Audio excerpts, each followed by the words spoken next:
সূরা ফুরকানের 63 নম্বর আয়াত থেকে নিয়ে 68 নম্বর আয়াত পর্যন্ত এই আয়াতগুলোর মধ্যে আল্লাহ রাব্বুল আলামিন তার বান্দাদের কিছু গুণাবলীর কথা বলেছেন, যে একান্ত খাস তার বান্দা যারা হবেন তাদের মধ্যে কিছু গুণাবলী পাওয়া যাবে।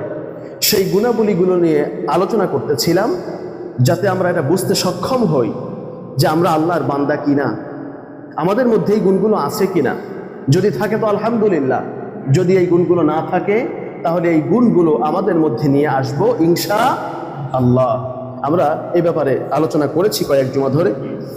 আজকে সঙ্গত কারণেই প্রথম গুণ থেকে নিয়ে আবার একটু কথা বলে যাব, একটু টাচ দিয়ে যাব। আল্লাহ রাব্বুল আলামিন সূরা ফুরকানের 63 নম্বর আয়াতের মধ্যে বলছেন, وعباد الرحمن الذين يمشون على الأرض هونا وإذا خاطبهم الجاهلون قالوا سلاما। আল্লাহ রাব্বুল আলামিন বলছেন, ওয়াইবাদুর রহমান, রহমানের বান্দাদের গুণাবলী হচ্ছে আল্লাযীনা ইয়ামশুনা আলাল আরদি হাওনা। এটা হচ্ছে 1 নম্বরের গুণ। রহমানের বান্দা যারা হবে, আল্লাহ সুবহানাহু ওয়া তাআলার বান্দা যারা হবেন, তাদের প্রথম কোয়ালিটি হচ্ছে এই আল্লাযীনা ইয়ামশুনা আলাল আরদি হাওনা। তারা যখন জমিনের বুকে চলাফেরা করবেন তখন তারা নম্রতার সঙ্গে, বিনয়ের সঙ্গে চলাফেরা করবেন। সুবহানাল্লাহ, 1 নম্বরের গুণ রহমানের বান্দা। আল্লাহ বড় আদর করে এখানে তার বান্দাদের অ্যাড্রেস করছেন। আল্লাহ বলছেন যে আমার ওই বান্দাদের গুণাবলী হবে এই যে তারা যখন জমিনের বুকে চলাফেরা করবে তখন তারা নত শির বিনয়ের সঙ্গে চলাফেরা করবে। তাদের চলাচলতি দেখে, তাদের আচার ব্যবহার, তাদের ওঠা বসা, তাদের যাবতীয় বিষয়গুলো দেখে বোঝা যাবে এ হচ্ছে আল্লাহর একজন বান্দা। সুবহানাল্লাহ, মাইকিং করা লাগবে না, ডেকে ডেকে বলতে হবে না, শোনো আমি কিন্তু একজন মুসলমান। মাইক ধরে আপনাকে বলতে হবে না আমরাও মুসলমান, আমরাও কোরআন মানি, হাদিস মানি, আমরাও ইসলাম পালন করি, ইসলাম আপনাদের একার বাপদাতার সম্পত্তি না। এরকমের মাহফিলের মঞ্চে উঠে আপনাদের বইলে পাবলিককে শোনানো লাগবে না। জানতো পাবলিসিটির জন্য আপনাদের ডাকে তো মানুষ আসে না, তাই তো পাবলিসিটি কামানোর জন্য মাহফিলগুলোর স্টেজে গিয়ে ওঠেন আর এই জাতীয় উদ্ভট কথা বলেন। এরকম বলতে হবে না। আপনার আচার আচরণ দেখে, আপনার চলাফেরা দেখে একটা মানুষ, এলাকার লোকজন, জনগণ তারা বুঝতে সক্ষম হবে এ হচ্ছে আল্লাহর একজন বান্দা। সুবহানাল্লাহ। এজন্য আল্লাহ বলছেন আল্লাযীনা ইয়ামশুনা আলাল আরদি হাওনা। তাদের চলাফেরার মধ্যে একটা বিনয়, নম্রতা তোমরা লক্ষ্য করবে। সুবহানাল্লাহ। সে যদি মোটরসাইকেল ড্রাইভ করে, সে যদি কার ড্রাইভ করে, সে যদি ট্রাক, বাস ইত্যাদি ইত্যাদি যদি চালায়, অটোরিকশা, ভ্যান, এমনি এই যে ইজি বাইক যেগুলো আছে ইত্যাদি, যে যেটাই ড্রাইভ করুক না কেন, ওই চালানোর মধ্যেও একটা ভদ্রতা লক্ষ্য করবা, একটা ভালো একটা আচরণ তোমরা ওখানে দেখতে পাবা। সে হতে পারে একজন রিকশার ড্রাইভার, রিকশার চালক, তার চালানো দেখে তুমি বুঝতে পারবা হতে পারে রিকশার চালক, কিন্তু সে আল্লাহর একজন বান্দা। সুবহানাল্লাহ। কোনো কাজকে ছোট করে দেখা যাবে না, কিন্তু ওই কাজের মধ্য থেকে আপনাকে প্রমাণ করতে হবে আপনি একজন আল্লাহর বান্দা, আপনার আল্লাহর গোলাম। আপনি আপনার ইচ্ছে মতন যদি মোটরসাইকেল চালান, গাড়ি চালান, রাস্তাকে বাপদাদার সম্পত্তি মনে করে ডান বাম হিসাব কিতাব নাই, যা যেরকমের মনে চায় সেরকম যদি চালান, আর একজনের বিপদের যদি কারণ হন, রাস্তার চলাচলের যে একটা নিয়ম আছে, অবশ্য আমাদের দেশে নিয়ম উল্টা, ডান বাম উল্টে গেছে। যাওয়ার সময় যাওয়ার কথা ছিল ডান থেকে, কিন্তু যাচ্ছে আমরা বাম থেকে। এখন যেটা নিয়ম আছে ওইটাকে আপনি ফলো করেন, এটা উল্টাতে যেন না। সময় আসলে উল্টানো যাবে, যেভাবে আছে সেভাবে ফলো করে আইন মেনে চলুন, এবং রাস্তাঘাটে আর একজনের বিপদের, বিরক্তির কারণ আপনি না হন। আপনার গাড়ি আপনি সেভাবে হিসাব করে চালাবেন। আপনি যখন গাড়িতে চলেন তখন ওই গাড়িটাই আপনার পা, সে হিসাব করে আপনাকে চলতে হবে। ওই চালানোর মধ্য দিয়ে আপনি প্রমাণ করবেন যে আপনি একজন আল্লাহর গোলাম, আপনি একজন আল্লাহর বান্দা। আপনার আচার আচরণ, আপনার চলাফেরা এর মধ্য দিয়ে প্রকাশ পাওয়া যাবে যে আপনি একজন আল্লাহর গোলাম। হাওনা শব্দের অর্থ হচ্ছে স্থিরতা, গাম্ভীর্য, বিনয়, এই শব্দটা দিয়ে আল্লাহ এখানে বুঝিয়েছেন। এর মানে এই নয় যে আপনি দুর্বলতা প্রকাশ করবেন, আপনার মধ্যে বিনয় দেখাতে গিয়ে আপনি দুর্বলতা প্রকাশ করবেন, তা নয়। বরং এর মানে হচ্ছে গর্ব অহংকার মুক্তভাবে চলাফেরা করা। রহমানের বান্দা যারা হবে, আল্লাহর গোলাম যারা হবে, তারা এভাবে করে আল্লাহর প্রতি দৃষ্টি রেখে তারা বিনয়ের সঙ্গে চলাফেরা করবে, তারা কখনোই অহংকার প্রদর্শন করবে না।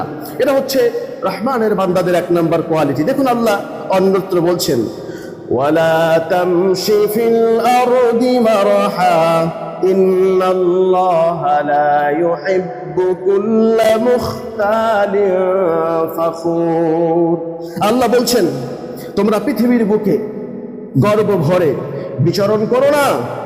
নিশ্চয়ই আল্লাহ কোনো দাম্ভিক অহংকারীকে ভালোবাসেন না, পছন্দ করেন না। বিনয়ের সঙ্গে চলাফেরা করতে হবে, আল্লাহকে ভয় করে এই দুনিয়ায় চিরদিন থাকা যাবে না, এটা মাথায় রাখতে হবে। যে আল্লাহ ক্ষমতা দেন, ক্ষমতার মাধ্যমে সম্মান দেন, ওই আল্লাহ যদি অসন্তুষ্ট হয়ে যান, দেখেন নাই 5 তারিখের পূর্বে কি হয়েছে, দেখেন নাই? আল্লাহ অসন্তুষ্ট হয়ে গেলে পাকাপোক্ত করা গদি এইভাবে নিয়ে নেন, অপমান অপদস্থ করে ছাড়েন। অতএব আপনি কিসের অহংকার দেখাবেন? ক্ষমতার, সম্পদের। আপনি কিসের অহংকার দেখাবেন? স্বাস্থ্যের। একবার ডায়রিয়া দিয়ে দিলে, একদিন ডায়রিয়া হলে পরের দিন এই বড় মিয়াকে, শক্তিশালীকে আর খুঁজে পাওয়া যায় না। আপনি কিসের অহংকার দেখাবেন? আপনাকে আল্লাহ একটা ব্যারাম দিয়ে দিলে কত টাকার মালিক হয়েছেন, বস্তাকে বস্তা টাকা নষ্ট করবেন, রোগ থেকে মুক্তি মিলবে না, মাটির নিচ জায়গা হয়ে যাবে। এজন্য অহংকার কিছুর করা যাবে না। এই জমিনের বুকে নতশির বিনয়ের সঙ্গে চলাফেরা করতে হবে। আল্লাহ সে কথাই বলছেন, রহমানের বান্দাদের প্রথম কোয়ালিটি হচ্ছে আল্লাযীনা ইয়ামশুনা আলাল আরদি হাওনা। তারা জমিনের উপরে চলাফেরা করে বিনয়ের সঙ্গে, অহংকার প্রদর্শন করে না। কোনো ভদ্র ঘরের মানুষ, কোনো ভদ্র ফ্যামিলির মানুষ কোনোদিন অহংকার করতে পারে না। তার ভদ্রতায় বাদে, তার ইজ্জতে বাদে। সে হতে পারে কোটি টাকার মালিক, সে অনেক ক্ষমতার মালিক হতে পারে, অহংকার প্রদর্শন করে না। তার চাইতে নিম্ন মানুষ যারা, তাদেরকে ছোট চোখে দেখে না, তাদেরকে আপন ভাই বলে বুকের সঙ্গে জড়ায়া নেয়।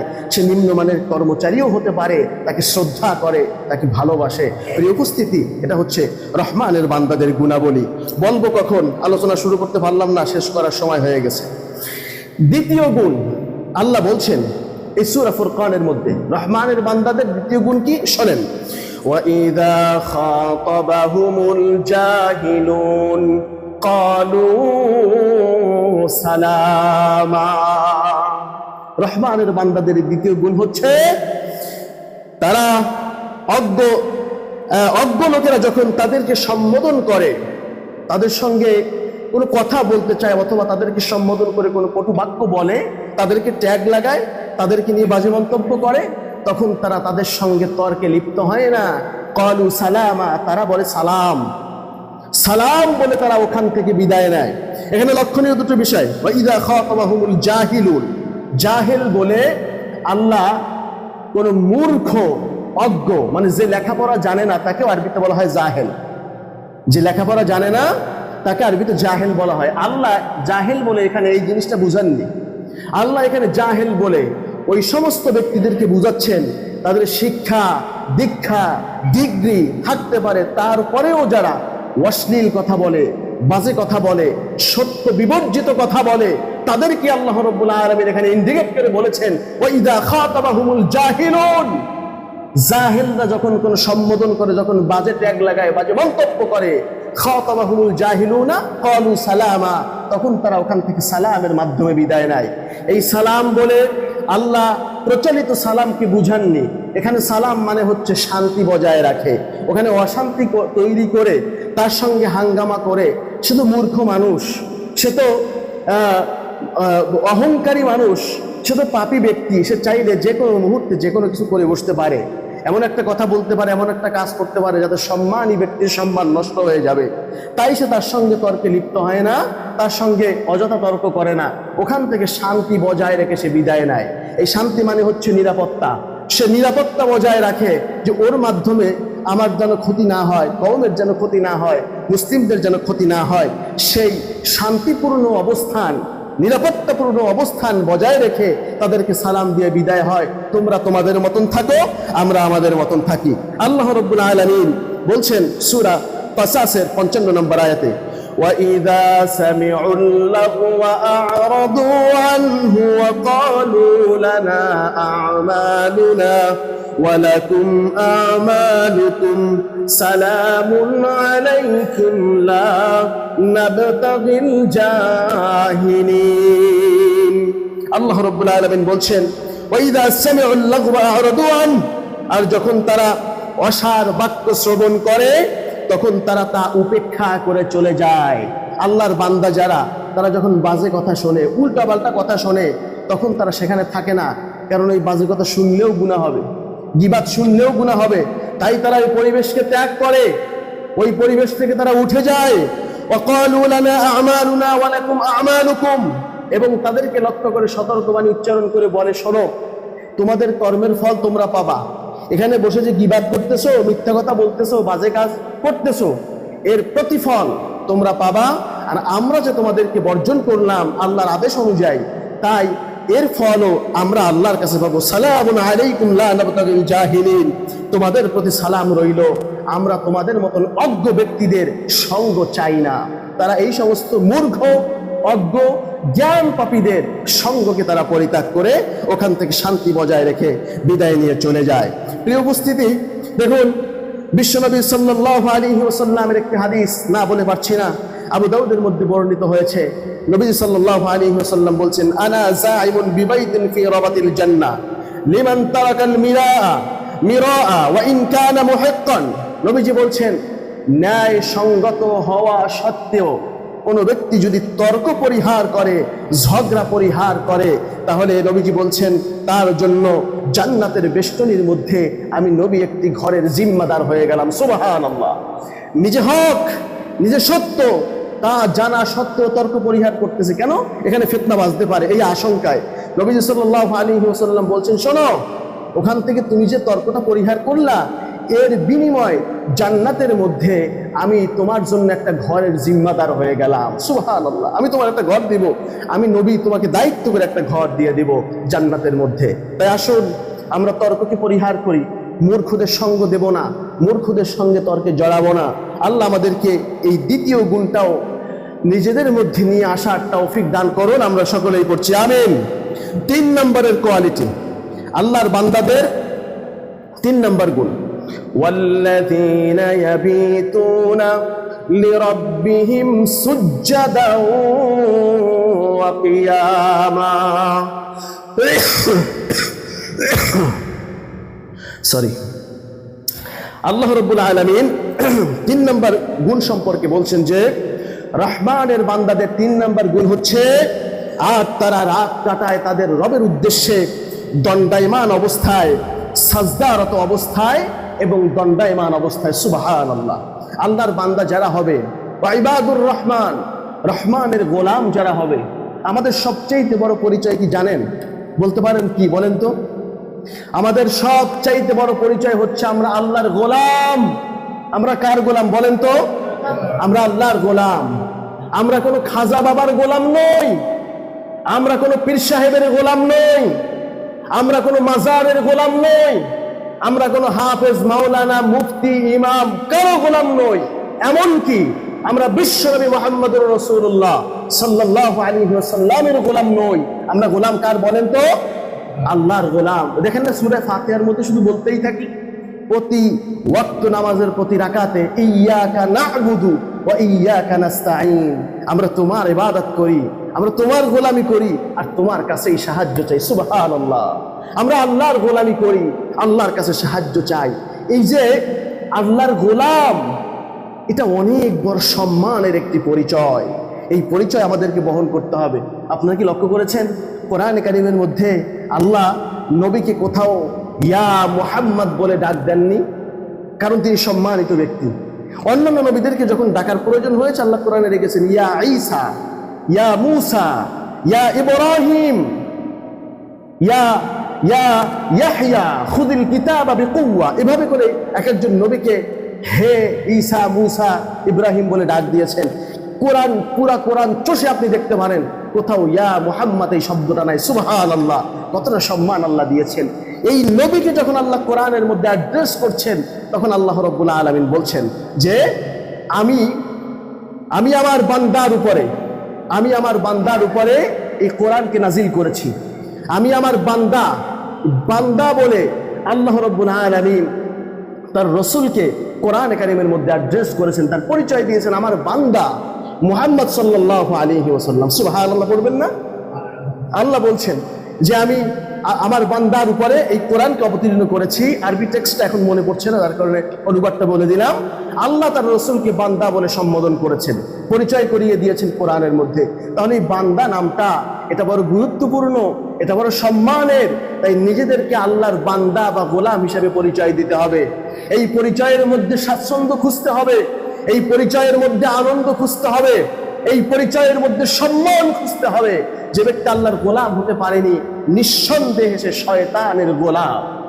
আমার গতকালকে এক জায়গায় একটা প্রোগ্রাম ছিল, সেখানে আমি বলেছি রাস্তা দুটো, হয় আপনি আল্লাহর গোলাম হবেন, না হয় শয়তানের গোলাম হবেন। হয় জান্নাতে যাবেন, নাই জাহান্নামে যাবেন।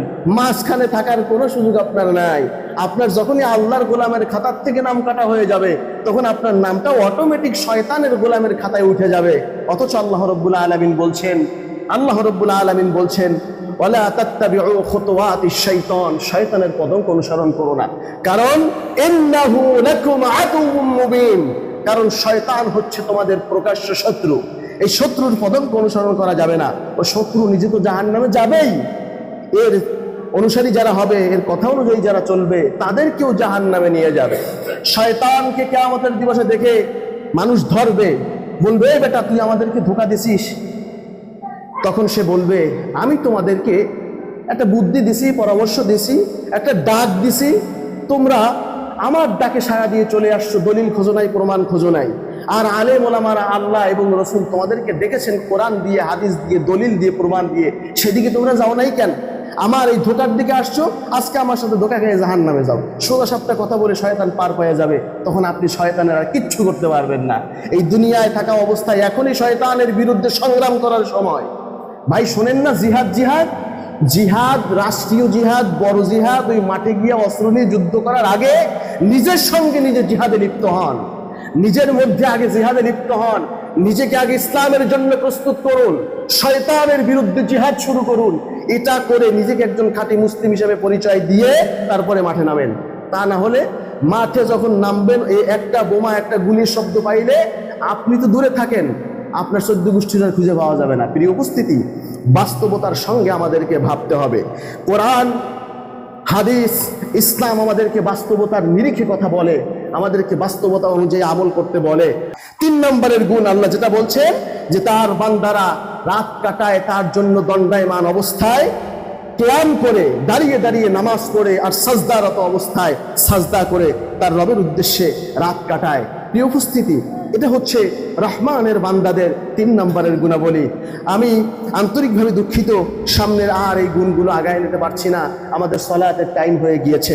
আমরা যে যতটুকুন বলেছি, এতটুকুন আল্লাহ আমাদেরকে মনে রেখে আপনাকে, আমাকে, আমাদের সবাইকে এই মাইকের আওয়াজ যতদূর যায়, সোশ্যাল মিডিয়ার মাধ্যমে যারা যারা দেখবেন আজকের এই আলোচনাটা, সকলের কাছে আমাদের উদাত্ত আহ্বান, আসুন কোরআনের এই আমলগুলো আমরা করি, কোরআনের আমল দিয়ে আমাদের নিজেদের জীবনকে সাজাই।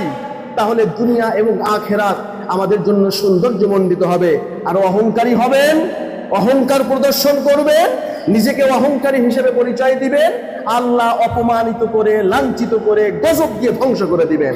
আল্লাহ রাব্বুল আলামিন আমাদেরকে সঠিকটা বোঝার তৌফিক দান করুন। আমরা সকলেই পড়ছি আমিন। সুবহানাকাল্লাহুম্মা ওয়া বিহামদিকা আশহাদু আল্লা ইলাহা ইল্লা আনতা আস্তাগফিরুকা ওয়া আতুবু ইলাইক।